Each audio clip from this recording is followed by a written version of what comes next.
Kila kukicha tunasema ni bora ya jana ama ni afadhali ya jana. Leo kumetoka habari rasmi ambayo imeweza kutolewa na katibu mkuu wa muungano wa vyama vya wafanyaji kazi nchini Kenya, ama ambaye anashikilia vyama vya wafanyaji kazi Afrika kwa ujumla, ambaye anajiita Francis Atwoli, ambapo ameeleza masikitiko yake baada ya kwamba kunao wafanyaji kazi ambao wanafanya kazi ndani ya Tanzania ambao wengine mpaka sahihi 60% yao wamekatazwa vibali vya kuendelea kufanya kazi nchini humo, baada ya kwamba vibali vyao vimeweza kuexpire, yani vibali vyao vimeweza kuisha, mkataba umeweza kuisha, ambapo wanastahili kurenew ama kuendeleza ama kuongeza ule mkataba, lakini kulingana na zile sheria ambazo wamepewa ama kauli ambazo wamepewa kwa zile ofisi ambazo wameenda kwa minajili ya kuongeza hino mikataba ili waendelee kufanya kazi Tanzania,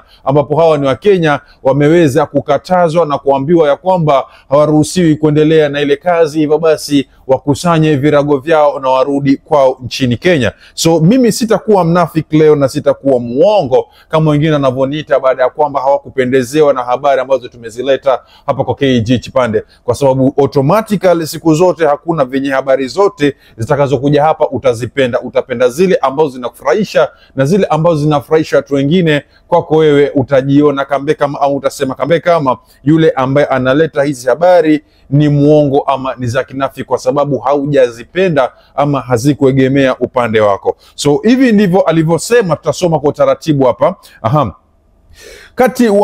Kati ya waliotimuliwa ni kiongozi wa PLP Martha Karua, jaji mkuu wa zamani Willy Mutunga, na wanaharakati wa haki za binadamu Boniface Mwangi. Hapa alikuwa anaelezea mzozo mzima vile ambavyo ulianza kati ya Kenya na Tanzania. Akaja akasema kwamba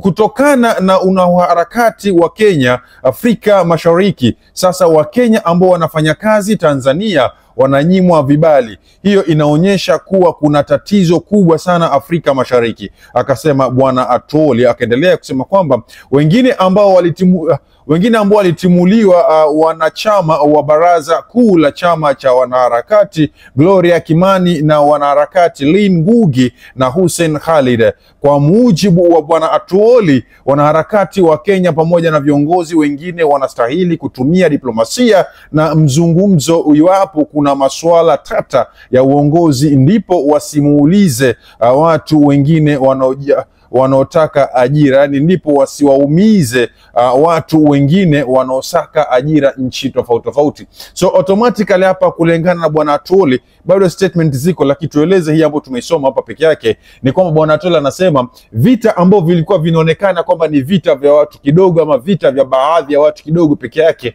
ambapo labda tulikuwa tunasema ni Martha Karua pamoja na wale wenzake ambao walishikwa airport ambao walikuwa ni takriban watu 3 peke yake, pamoja na polisi ambao walikuwa pale kwa immigration airport, vimekuwa ni vita baina nchi na nchi, ambapo sasa watu wengine ambao hawahusiki kabisa na vile vita ndio watu ambao wanaumia na kuteseka sasa tunavyoongea. Watu ambao walikuwa wanafanya kazi ndani ya Tanzania kwa amani, watu ambao walikuwa wanafanya kazi ndani ya Tanzania bila kusumbuliwa na mtu yoyote, ndio watu ambao wanasumbuliwa sahihi kwa sababu ya maactivists ambao walikuwa wanatafuta haki ambao hatujajua mpaka sahihi hiyo haki walikuwa wanaitafuta ni kwa minajili gani na ni ingesaidia vipi sisi kama watu wa Kenya, ama watu wa Kenya wangepata faida gani baada ya kwamba wale activists ama wale ambao walikuwa wameenda zao kule Tanzania kutetea haki ya kibinadamu. Mpaka leo Watanzania watabaki na maswali, na Wakenya vile vile pia watabaki kuuliza Watanzania maswali, ni kitu gani kilichowafanya serikali ya Tanzania kuwaumiza baadhi ya wanaharakati ambao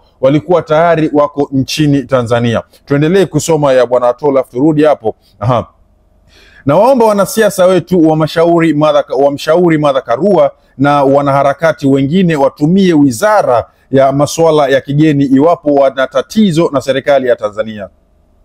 Uganda, Rwanda au nchi yoyote Afrika Mashariki. Hii itawapashia hasara, hii itawaepushia hasara wa Kenya wanaofanya kazi katika mataifa hayo. Iwapo serikali hizi zitawanyima vibali kutokana na maslahi ama kutokana na wanaharakati wetu, basi watatatizika, ilhali hapa nchini hakuna ajira yoyote.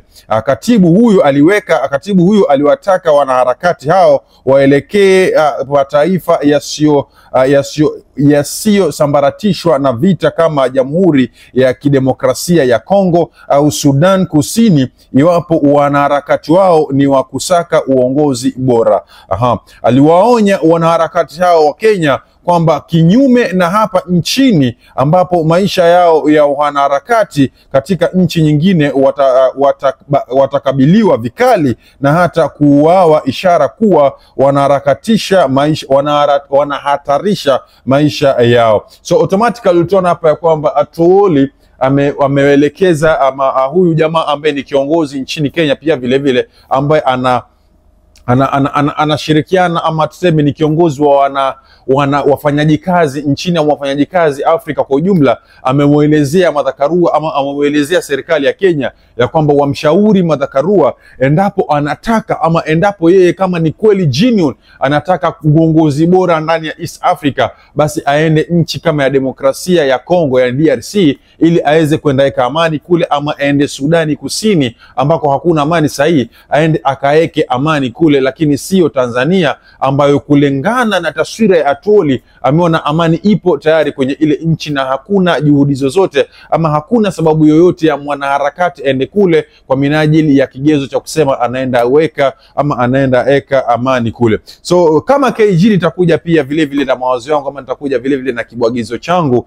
niseme wazi kabisa hapa kwamba Tanzania ni moja ya nchi ambayo tunaamini ya kwamba iko na utalii wa ndani kwa ndani kama East Africa. Yani sisi kama Eastern Africa, Kenya, Uganda, Tanzania pamoja na Kagame kule kwake Rwanda, tukubaliani ya kwamba nchi ambayo nchi tofauti inapenda sana kuenda nchi nyingine ili kwenda talii kwa minajili ya tofauti, either kwa benchmarking ama let's say like kwa sababu ya kwenda angalia wanyama ama kwenda starehe kwa starehe tofauti, ni nchi ya Tanzania. Nina uhakika kabisa ya asilimia kubwa sana ya Wakenya, especially tukibase na Wakenya wako wengi sana ambao holiday yao wanaspend ndani ya Tanzania ama wanaspend kwenye beaches za Tanzania. That is obvious, tusidanganyani hapa. Na Tanzania inawakaribisha Wakenya kwa wingi sana, na Tanzania bado vile vile inaonyesha upendo wa hali ya juu sana wa Kenya ambao wanaenda kule kwa minajili ya kutalii. Hata ilifika wakati hapa kwa KG kipande ambapo tulikuwa tunakashifu airport yetu ya Kenya, Jomo Kenyatta International Airport,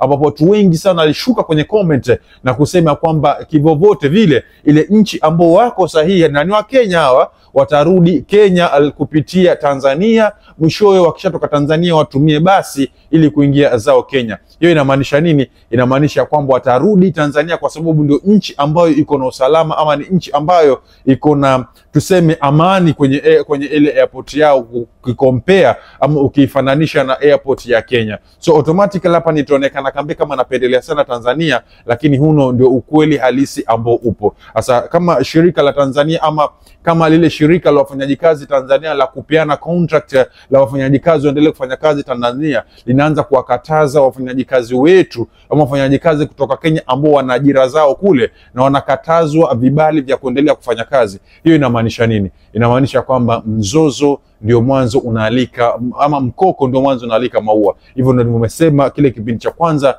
na bado vile vile naendelea kusema kipindi cha pili. Tafadhalini tuombeni zaidi na tuombeni sana uno mzozo uweze kuisha kwa haraka sana, kwa sababu siku nzuri na rejelea tena siku nzuri, kwa sababu kama kumeanza hivi wale wafanyaji kazi ambao ni wa Kenya ambao kwa Tanzania wanafungiwa wasiendelee kufanya kazi. Je, just imagine and take that question of mine ya kwamba je, wale wafanyaji kazi ambao ni wa Tanzania ambao wako Kenya wanafanya kazi nao pia vile vile wakataliwe, waambiwe ya kwamba hatutawapa vibali vya kuendelea kufanya kazi hapa, tutakuwa na nchi ama wale ambao watakuwa wanaumia ni kina nani? Kwa maana tunaambiwa kwamba ndovu wawili wakipigana ama fahali wawili wakipigana, ambao wanaumia ni zile nyasi pale ambazo nyasi hazina shida yoyote, nyasi hazijakosea mtu, nyasi hazijadhuru mtu, lakini kwa sababu ya kwamba kuna mafahali wawili ambao wanapigana na sababu haijajulikana ama sababu ni ya kipumbavu ama sababu mpaka saa hii ukijiuliza, mpaka saa hii mtu akuulize huno mzozo mzima ambao una trend kupitia kuhusu Tanzania na Kenya,